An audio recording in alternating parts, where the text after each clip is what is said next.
Haleluya, haleluya. Nshuti bavandimwe, nongeye kubasuhuza muri uyu mwanya kugira ngo dusomane ijambo ry'Imana cyangwa se tuvuganire namwe.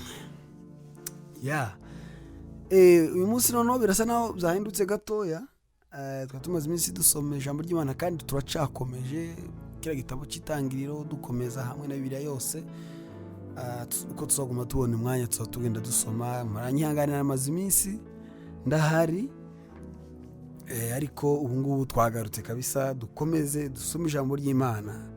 Ariko uyu munsi ndashaka tuganire ku ijambo ry'Imana rivuga ngo, ku titire rivuga ngo Imana iracyavuga. Iyo niyo titire tugiye kuganira namwe uyu mwanya.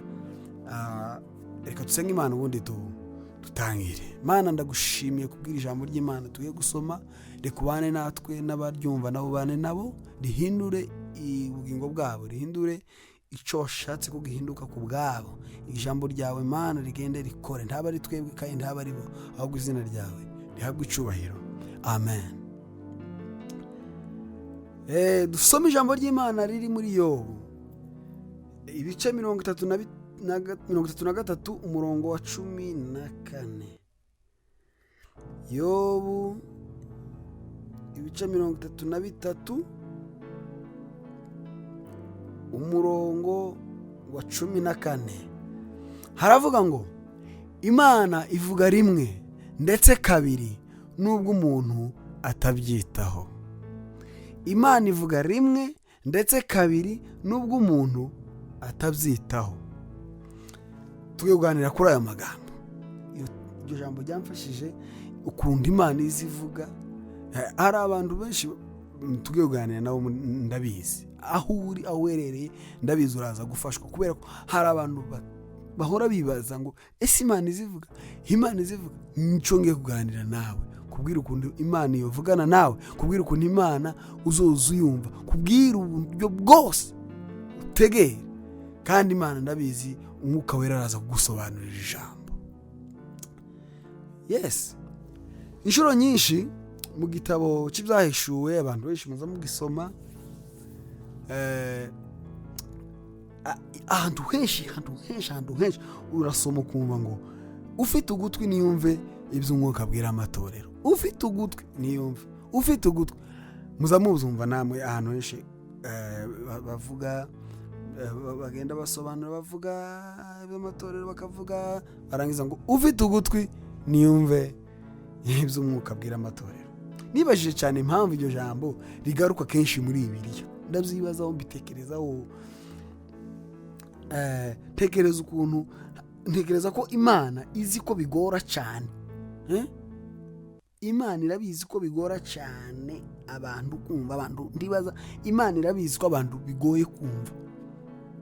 Niyo mpamvu yagiye igaruka cyane ngo ufite ugutwi niyumve, kubera Imana irabizi ko abantu, Imana yarabitekereje, irabibonera banga abantu biragoye kumva. Abantu benshi ahutiraho kuvuga, ariko kubona umuntu ukumva muri ino minsi biragoye.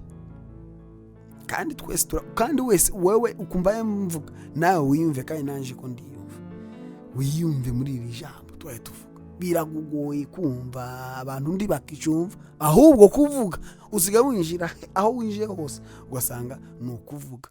Basigaye bagwanira mikoro, abantu kuvuga, ushaka kuvuga. Ese washakishije uburyo wumva. Murarase. Abantu bumva Imana ni bakeya.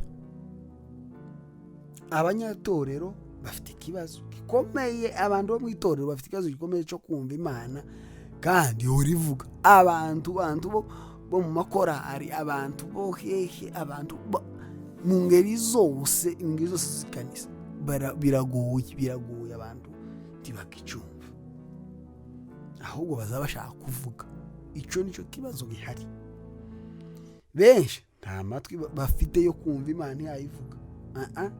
Ahubwo abantu abantu narategereje, naratangaye. Abantu ntibashaka kumva Imana ivuga, ahubwo bazaba bashaka kumva icyo Imana ivuga biciye mu bandi.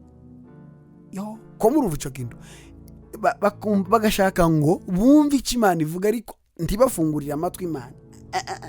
icyo cyo ntibagishaka ngo bafungure ngo Imana ivuge pi, icyo ntibagishaka, ahubwo bashaka kumva icyo Imana yavuze biciye mu bandi. Ko natangaye no kuri kw'Imana, bagashaka ngo nimba ashaka kumva umubyeyi wanje ahayavuga pi, sinshaka kumva ko umubyeyi wanje ahayavuga nimba ari papa ngo numve icyo yavuze, ahubwo ngende nje kubaza undi muntu ese papa yamvuze wiki. Ibyo bintu ko murazumva gute? Uzumva ni gute uzumva Imana kandi uhabajwe no kumva icyo Imana yakuvuzeho binyuze mu bandi?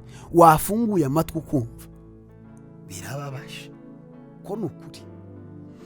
Samweli, ijambo ry'Imana riri muri Samweli, reka turisomeho. Samweli wa mbere 3:9. Samweli wa mbere, rwandiko rwa mbere Samweli yanditse 3:9, haravuga ngo niko kubwira Samweli ati genda subira kuryama, niyongera kuguhamagara umusubize uti Uwiteka avuga, kuko umugaragu wawe nteze amatwi.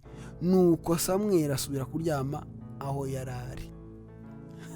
Ndarisobanura. Haravuga ngo ku murongo wa 9, Samweli wa mbere 3 umurongo wa 9, haravuga ngo niko kubwira Samweli ati, uwo ni Eli, yaramubwiye ngo genda subira kuryama, niyongera kuguhamagara umusubize uti Uwiteka vuga ko umugaragu wawe nteze amatwi. Samweli murabizi ko yabaga mu rusengero, ico turakizi. Samweli yabaga mu rusengero, hari n'abantu batabizi babimenye. Samweli yahoraga mu rusengero, yararaga iruhande rw'isanduku y'isezerano, ariko yari ataramenya ijwi ry'Imana. Tiyageze yumva Imana ivuga, tibyari bya Samweli kandi yabaga mu rusengero nk'uku kwacu. Nimba nkubwira wishire ku rugero, wishire wowe Samweli, wumve Samweli yahoraga mu rusengero, yahoraga aje gucuranga, yahoraga aje kuririmba, yahoraga aje kubwiriza, yahoraga yicara hariya akaba kumva ijambo ry'Imana, bakaririmba, bakagira gutagata, agasirimba gataha. Nuko yahoraga aho ngaho buri munsi, amateraniro yitabira buri munsi. Ariko itangaza, yarataramenya ijwi ry'Imana, yarazi ijwi ry'umuhanuzi Eli, ariko atazi ijwi ry'umuntu uha Eli guhanura. Yageze yumva buri munsi Eli, ijwi rya Eli ryo yararize. Yageze avuga ngo Eli, yageze yitsamura gusa kuba Eli we nakumvishije. Nuko ariko murabizi ntamwe uko byagenze. Kimwe mu bibazo abantu benshi bafite no kutumva Imana, ahubwo bazabumva abantu bari kubabwira mu izina ry'Imana, bakaza ngo Imana yavuze ngo tukubwire ngo iryo jwi ryo bararifite abantu. Ntabwo mvuga ko guhabwa ubutumwa ari bibi, simpa mvuga ko abantu umuntu yaje akavuga ngo Imana irambwiye simbiyaganya, nabyo ni byiza. Ariko ndahamya ko umuntu atagomba kunyurwa no kumva n'ibyo gusa, ntunyurwe no kumva ko Imana yagutumyeho ikintu ngo ari bwo buzima ubamo. Nimba nabi runaka aje kubwira ngo Imana iravuze ngo ni byiza, ariko reka kunyurwa nabyo, haranira kuvuga ngo nononje ko gute amatwi yanjye kafunguye gute Imana kubera itaza ngo nanje igira icyo mvugaho. Kurumva ufungura amatwi, muratse kabisa. Imana ihora ivugisha umuntu, Imana ihora ikuvugisha. Ntukaze utegera ko Imana yo kuvugisha binyuze mu bandi. Oya. Samweli yaratunzwe n'ijambo ry'Imana, yaratunzwe n'ijambo Imana yavuze, ariko binyuze muri Eli. Nico niko Samweli yarabayeho. Ariko igihe cyari kigeze ko nawe yiyumvira, nawe akimvira ijwi ry'Imana binyuze ku Mana direct kuri Samweli. ijwi ry'Imana rivuye ku Mana riza rikugeraho niryo rya mbere nta buryohe buruta ubwo ngubwo. Hari igihe nzaja nko kureba n'urugero nshatse kubaheza, hari igihe nzaja nko kureba nk'umuhanuzi cyangwa nabi shaka ngo dusengane kabangwe dusenge nyabo, yatangira guhanura mu by'ukuri yambwira ikintu nkumva ndishimye, ariko nta munezero ndagira nk'iyo nicaye ndi gusenga mu nzu wanje, nicaye ndi gusenga ahantu runaka nkumva ijwi ry'Imana riranganirije. Nta munezero ubaho ngo sinumva uwo munezero ubaho, nta wundi ubaho urutungo.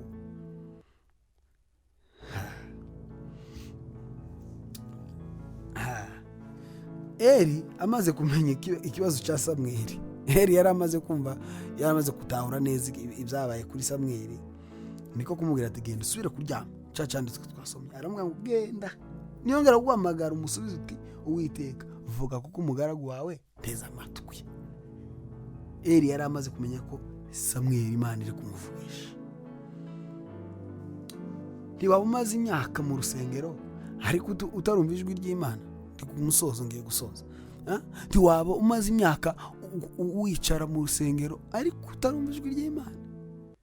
Jewe ikintera imbaraga muri uru rugendo ibi tubamo bwa buri munsi, mu buzima bwa buri munsi, ikintu kizakintera imbaraga muri uru rugendo nuko mpora nshaka kumva ijwi ry'Imana, ngahora nshaka kumva ijwi ry'Imana. Uko uhora ushaka kumva ijwi ry'Imana kandi koko Imana izivuga, nimba uko kuza ushaka kumva ijwi ry'Imana, izo ni imbaraga, izo zonyine kuba ushaka kumva Imana ivuga, ubwo kera imbaraga waziha. Izo ni imbaraga umuntu adafite. Abantu benshi bishwe nuko badashaka kumva Imana ivuga. Ibyonyine kuba ushaka kumva Imana ivuga, sinzi ko muri kunsobanukirwa, byonyine kushaka kumva Imana ivuga, apana abandi. Iyo byonyine uwo mwanya urimo urahagije, ni igitangaza. Imana iraguha umugisha byonyine kuba uhagaze ahantu ho kuvuga ngo nshaka kumva Imana ivuga. Aho honyine hari imbaraga, uri mu mbaraga z'Imana. Ndakwaturiraho umugisha mu izina rya Yesu ngo Imana ivugane nawe, amatwi yawe afunguke wumve icyo Imana ivuga. Reka ndeke gutinda ariko reka mbabwire ngo Imana iracyavuga.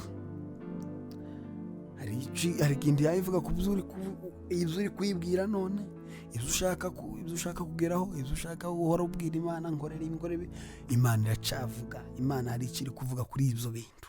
Imana hari ikiri kubivugaho. Fungura amatwi, ushobora kwiyumvira ubwawe, wowe ubwawe ushobora kwiyumvira, cyangwa se ugahitamo kujya ubaza ibyo yavuze. Ijoro nimba ari cuhisemo nta kundi, ariko ni ibintu bibiri. Ushobora kwiyumvira ubwawe cyangwa se ugahitamo kujya ubaza Imana, cyangwa icyo Imana yavuze kuri wowe ubajije abandi. Ibyo ndabizi ko namwe muto bikunda. Ndadusoze, ariko ndashimira abantu bose twabanye muri iri jambo. Dukomeza tugende tubaheza icyanditswe, cyangwa se uko twumvishije hari icyo twaganira tubibagezeho. Uyu munsi titre yari kuvuga ngo Imana iracyavuga. Imana iracyavuga ku buzima bwawe. Imana iracyavuga. Imana iracyakora. Imana ifite umugambi mwiza ku buzima bwawe. Mana ndagushimiye kubw'iri jambo, ndagushimiye Mana kubw'uyu muntu wateze amatwi, ndagushimiye kubw'uyu muntu wavuze ngo afunguye amatwi agiye kumva icyo uvuga. Ndagushimiye Mana ko udufunguye amatwi, ndagushima ko uduhaye umuhate wo kumva icyo uvuga. Ibyo zonyine biraduhagije kumva Mana, dufite umwete wo kumva icyo uganira natwe. Urakoze Mana kubw'iri jambo, ntaba ari twebwe ahubwo izina ryawe rihabwa icyubahiro. Reka Mwuka Wera aherekeze iri jambo. Urakoze kubw'izina rya Yesu Kristo. Amen.